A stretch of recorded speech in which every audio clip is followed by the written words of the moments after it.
Welcome to Mysteries and Scandals Kenya. Today we uncover the chilling story of the Goldenberg Scandal, Kenya's greatest financial heist. In the early 1990s, under President Daniel Arap Moi, the government approved massive payments to a company called Goldenberg International. On paper, the company was exporting gold and diamonds, but in reality, Kenya had very little of these minerals. Yet billions of shillings were paid out in claims. It became clear that the scheme was not just an economic trick, it was the largest financial scandal in Kenya's history.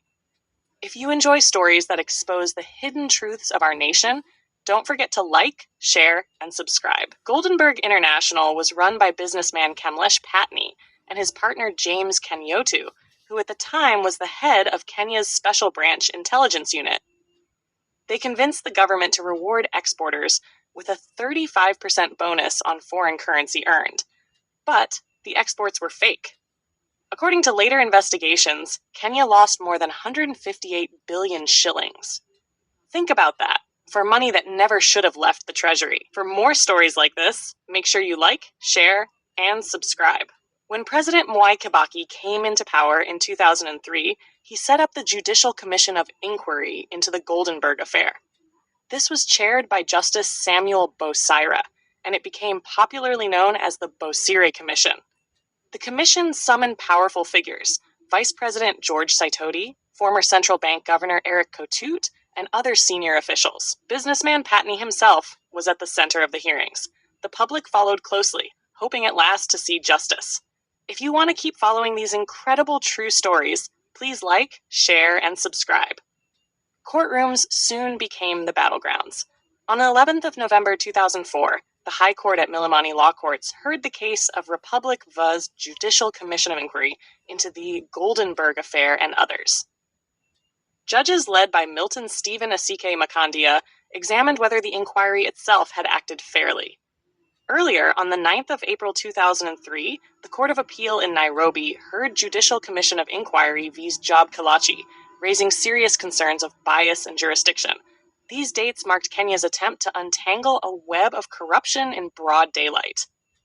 Don't forget to like, share, and subscribe if you think these court stories matter.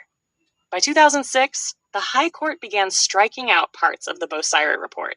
Justice Joseph Nyamu, joined by Rosalind Wendo and George Dulu, declared that Vice President George Saitoti's rights had been violated and permanently halted his prosecution.